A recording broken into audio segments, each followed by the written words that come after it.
عبداللہ اپنے باغ کو پانی دے رہے تھے تو کسی نے جا کے بتایا کہ حضور کا وصال ہو گیا. انہوں نے ایسے ہاتھ اٹھا لیے اور کہا اللہم اذہب بصری حتی لا ارا بعد حبیبی محمد احد. اے اللہ مجھے اندھا کر دے، میری آنکھوں کی بینائی اچک لے. یہ آنکھیں رکھی ہی اس لیے تھیں کہ تیرے محبوب کو دیکھتا تھا، اب حضور چلے گئے ہیں تو میں نے ان چراغوں کا کیا کرنا ہے. حضرت حسان بن ثابت نے جو اس وقت اشعار کہے، کہتے ہیں کاش کہ کوئی کالا سانپ مجھے ڈنگ مار جاتا اور میں دوسری سانس نہ لیتا.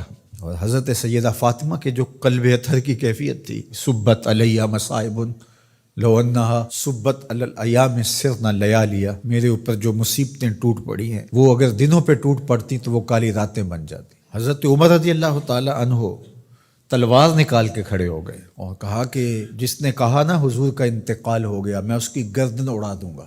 تھوڑی دیر بعد حضور پرانی حالت کی طرف پلٹ آئیں گے. اب یہ کیفیت کتنی حساس تھی. ادھر منافقین نے چال چلنا شروع کر دی.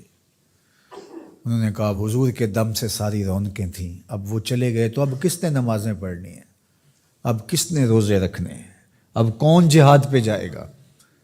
جب وہ ہی نہیں رہے تو ساری کہانی ختم ہو گئی. تو انہوں نے اس طرح سے چال چلنا شروع کر دی. اور حضرت عمر کہتے تھے کوئی بولے تو صحیح. کتنا نازک وقت تھا. اس وقت میں حضرت ابو بکر آئے رضی اللہ تعالیٰ عنہ. ان کا کلیجہ تو پھٹ رہا ہوگا، لیکن یہی موقع تھا حضور کے مشن کو، حضور کی فکر کو، حضور کے دیے ہوئے نظام کو سنبھالنے کا. اور اپنے جذبات کو کس طرح کنٹرول کیا ہوگا.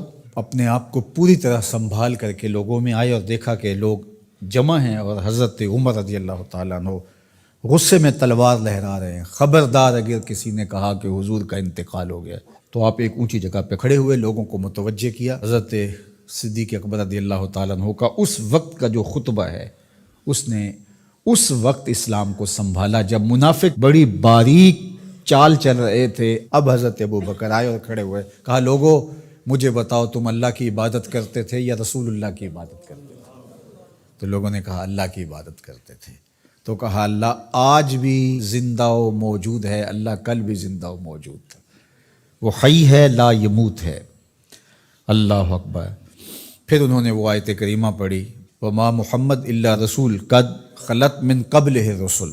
اور صحابہ فرماتے ہیں ہمیں لگا کہ جس طرح یہ نازل اسی وقت کے لیے ہوئی تھی. اور پھر لوگ سنبھلے اور پھر حضرت سیدنا صدیق اکبر رضی اللہ تعالی عنہ نے اس مشکل وقت دین کو سنبھالا اور پھر حضور علیہ الصلوۃ والسلام کے مشن کے لیے کھڑے ہوئے. لشکر اسامہ بن زید بن حارثہ رضی اللہ تعالیٰ عنہ کو روانہ کیا جا چکا تھا. حضور نے خود روانہ کیا تھا. ابھی جرف کے مقام پر ہی یہ لشکر پہنچا تھا. مدینہ المنورہ سے تھوڑا باہر نکلا تھا کہ حضور کے وصال کی خبر آئی تو یہ واپس آ گئے. تو بعض صحابہ نے کہا کہ اب مدینہ المنورہ کے حالات وہ نہیں رہے، اطراف کے اندر قبائل سر اٹھا سکتے ہیں جو دبے ہوئے تھے. اب حضور کے وصال کی خبر پھیل گئی ہے تو کوئی مدینہ المنورہ پر حملہ نہ کر دے. اور بہترین جنگجو اس لشکر میں شامل ہیں، تو اگر حملہ ہو گیا تو پیچھے سے دفاع نہیں ہو پائے گا. تو لہٰذا اس لشکر کو حکمت یہ ہے کہ روک لیا جائے. حضرت صدیق اکبر رضی اللہ تعالیٰ عنہ نے کہا کہ نہیں، یہ حضور کا روانہ کردہ ہے، جا کے رہے گا. بلکہ آپ نے تاریخی جملہ کہا کہ اگر مجھے یقین ہو کہ جنگلوں سے جانور آ کے ہمارے جسم کی بوٹیاں بھی نوچ کے کھا جائیں گے، یہ لشکر پھر بھی روانہ ہوگا. لوگوں نے حضرت عمر سے کہا کہ ضرور لشکر کو روانہ کریں، لیکن حضرت ابو بکر رضی اللہ تعالی عنہ سے اتنا کہیں کہ امیر لشکر کو معزول کر کے کوئی اور قریشی سردار بزرگ اس کا امیر بنا دیا جائے. 9 عمر لڑکا ہے، دوسرا غلام زادہ ہے، تو بڑے بڑے قریشی سردار اور جنگجو ان کی قیادت کو قبول کرنے سے انکار نہ کر دیں. تو وہ گئے اور جا کے کہا کہ بڑے بزرگوں کی یہ رائے ہے کہ آپ ضرور لشکر کو روانہ کر دیجئے، لیکن اتنا کیجئے کہ امیر لشکر کو تبدیل کر دیجئے. حضرت صدیق اکبر کے چہرے پر جلال آ گیا اور آپ نے جو جملے کہے وہ اتنے سخت تھے. ثقلت امک یبن خطاب، اے خطاب کے بیٹے تیری ماں تجھ کو روئے. استعملہ رسول اللہ وقد تامرنی ان اعزلہ، ان کو امیر لشکر اللہ کے رسول نے مقرر کیا ہے اور میں کون ہوتا ان کو معزول کر دوں.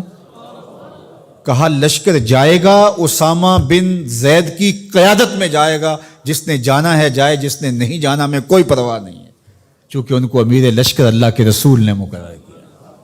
اللہ اکبر. پھر جب لشکر اسامہ کو روانہ کیا حضرت صدیق اکبر نے تو حضرت اسامہ کے گھوڑے کی باک اپنے ہاتھوں سے پکڑی اور اسامہ کو اوپر سوار کیا رضی اللہ تعالیٰ عنہ کو، اور نیچے ساتھ پیدل چلے، اللہ اکبر، اور ساتھ یہ کہتے جاتے تھے اسامہ تو وہ ہے جس کو میرے رسول نے مقرر کیا ہے۔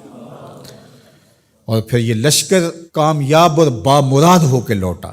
تو یہ سیدنا صدیق اکبر رضی اللہ تعالیٰ عنہ کا حضور علیہ السلام کے فیصلوں کو من و عن قبول کرنے کا جذبہ تھا، جس انداز سے انہوں نے حضور علیہ السلام کی فکر پہ پہرا دیا، حضور کی تعلیمات کو اجاگر کیا اور حضور کے فرمان کو حرف آخر سمجھا، اور اس کے بعد انہوں نے اپنی رائے کو وہاں فنا کر دیا۔